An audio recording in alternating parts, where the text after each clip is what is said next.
Hello everyone, how you doing? Thanks for coming and good to see ya. Today we're going to be talking about Metal Gear Online 3 and the recently released live streams and gameplay video for Metal Gear Online 3.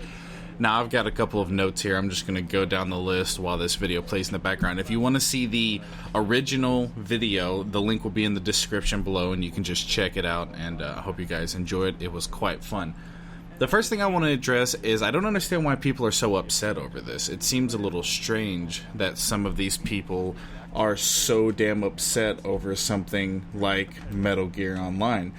It doesn't seem like something that they should be so upset about. Like if you were watching the live stream, there were people in the chat just losing their shit. Like, oh, MGO's ruined, rest in peace MGO.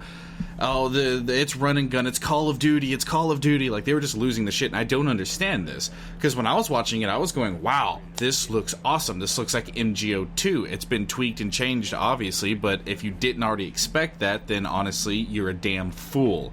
You should have expected it to be more like the Phantom Pain. But I digress. I think it looks good. That's my personal opinion. I can see where some people were coming from, because in the live stream it was a little crazy and hectic, especially in the bounty hunter mode. It looked absolutely nuts. But can you honestly say MGO2 wasn't? If you play with a team, you play the way that your team plays, or the way you play. Those people wanted to play, run around and shoot a lot and go crazy. You play differently. You want to sneak around, you can sneak around. That's the beauty of Metal Gear Online. You can play it how you want and do good. You could sneak in Battlefield 4. You might not do that great, but you could still pull it off. In MGO, you could run and gun or sneak and do good no matter what you do. That's the beauty of Metal Gear Online. But without further ado, let's get into this.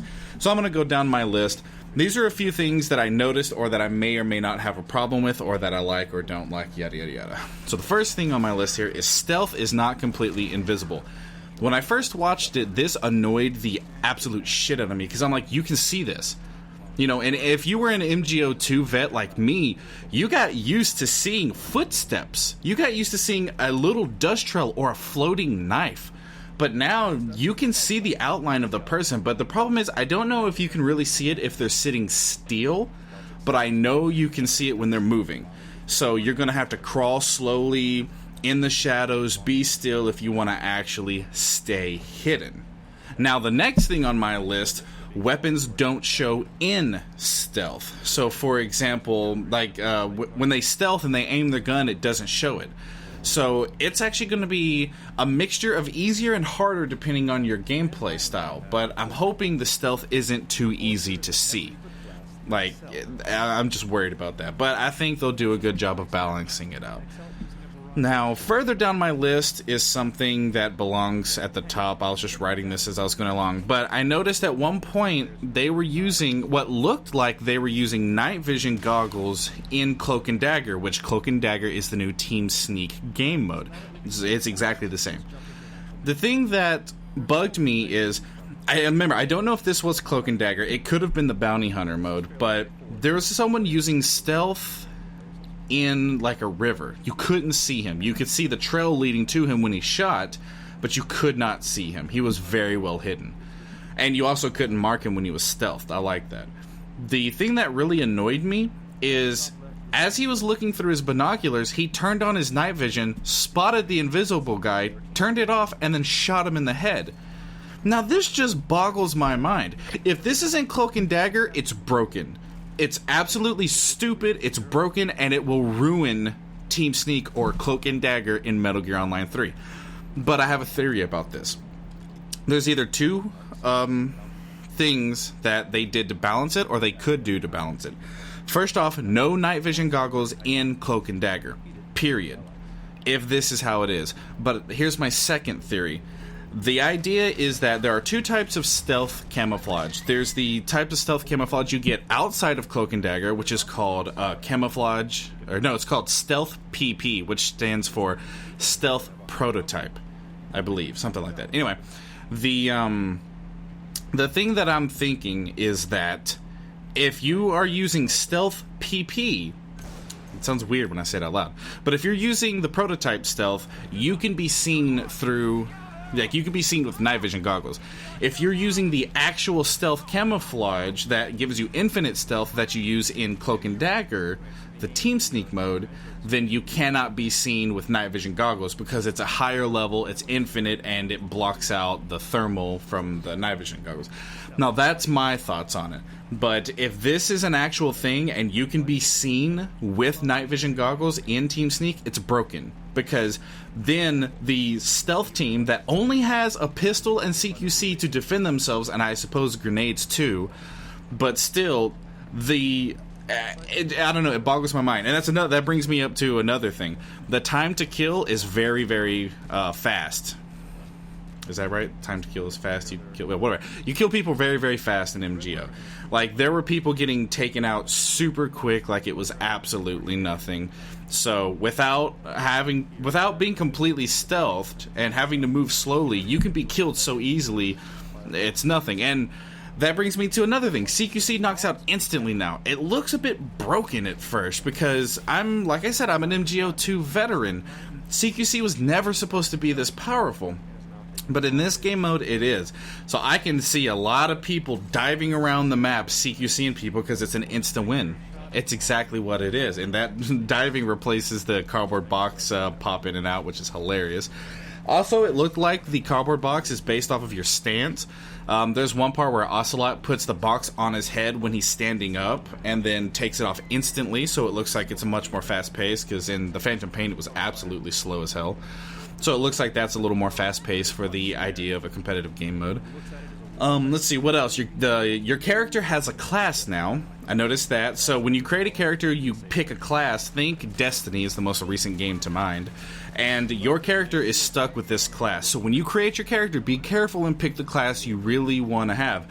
Obviously, you can create more than one character. I believe they said that you have to level up to get more character slots. So, pick what you want to play right off the bat, if I'm correct. You have the unique characters, or the hero characters, like MGO2. You've got Snake and Ocelot. That's all they've shown off. I'm assuming that's probably all they have, because there's not really much else they could go with. Snake has his bionic arm, and he's Snake.